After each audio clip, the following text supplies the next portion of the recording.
গোবিন্দগঞ্জে BNP পন্থীরা কেন social মিডিয়াতে কম সক্রিয়, এটা একটা ভাববার বিষয় হয়ে গেছে। আমরা যারা সংবাদ মাধ্যমে কাজ করি তারা সংবাদের ইমপ্রেশন বুঝি। আমাদের সবার কাছে সবার আগের বিষয় হচ্ছে ইমপ্রেশন, মানে ভিউ কত। ওয়েব বেজ যখন আমরা কাজ করতাম তখন আমরা ইমপ্রেশন নিয়ে চিন্তা করতাম, এখন আমরা রিচ ভিউ নিয়ে চিন্তা করি। আমাদের কাছে মুখ্য বিষয় হচ্ছে রিচ বা ভিউ। আমরা হরহামেশাই জাতীয়বাদী দল বিএনপি এবং সহযোগী সংগঠনের বিভিন্ন রকম নিউজ করে থাকি। নিউজে দেখি আমরা এই নিউজগুলোর রিচ গোবিন্দগঞ্জে কম হচ্ছে, তুলনামূলক কম হচ্ছে। অন্য দলগুলোর রিচের সাথে তারা আসলে পাল্লা দিতে পারছে না। যারা সংবাদকর্মী মাত্রই এটা জানে এবং যারা প্রফেশনাল মুডে চালান তারা আপনারা অবজার্ভ করে রেখেছেন, এটা একটা আলোচ্য বিষয়, এটা অনেক বড় আলোচ্য বিষয়। আওয়ামী লীগ সরকারের আমলে এইরকম একটা স্ট্যাটাস আমি দিয়েছিলাম যে কেন বিএনপি পন্থীরা ফেসবুকে সক্রিয় নয়। এই সক্রিয়হীনতা একদিন তাদের বড় ক্ষতির কারণ হয়ে দাঁড়াবে।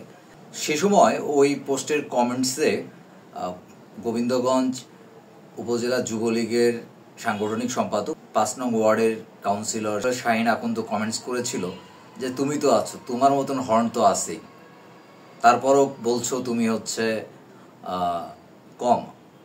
আসলে এটা একটা এক্সাম্পল দিলাম।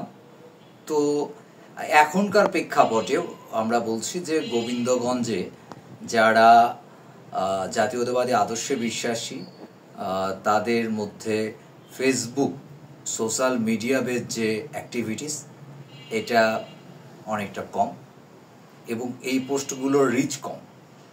সবচেয়ে দুঃখজনক বিষয় হচ্ছে রিচ ভিউটা কম, এটা বাড়াতে হবে।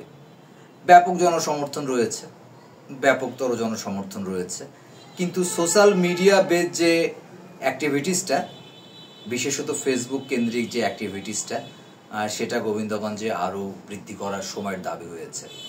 বিএনপিকে এবং বিএনপি সহযোগী সংগঠন এবং অঙ্গ সংগঠনের নেতা কর্মীদের এই বিষয়ে সজাগ দৃষ্টি রাখতে হবে।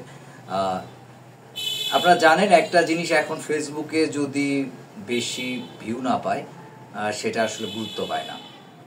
পত্রিকায় অনেক বড় নিউজ হয়েছে, টেলিভিশনে অনেক বড় ক্ষণ ধরে প্রতিবেদন হয়েছে, কিন্তু সেই লিঙ্কটা, সেই নিউজটা ফেসবুকে আসেনি, তাহলে ওই নিউজের বর্তমানে কোনো দামই নাই।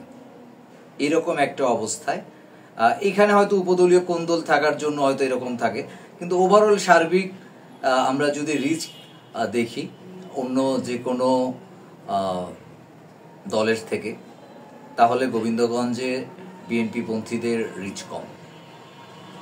আমি সাংবাদিক হিসেবে এটা তুলে ধরছি, এখানে বিএনপির নেতা হিসেবে নয় বা বিএনপি সমর্থক হিসেবে নয়, একজন সাংবাদিক হিসাবে গত কয়েক মাসের পর্যবেক্ষণে দেখেছি আমরা অনেক নিউজ করি, আমি নিজেও বিএনপির অনেক নিউজ করি আমার গভীর খবরে, আর সেখানে দেখেছি তুলনামূলকভাবে বিএনপির যে নিউজগুলো যাচ্ছে অন্য দলের যে এন্টি নিউজগুলো হচ্ছে তার চাইতে রিচ কম, অন্য দলের যে পজিটিভ নিউজগুলো হচ্ছে তার চেয়ে রিচ কম।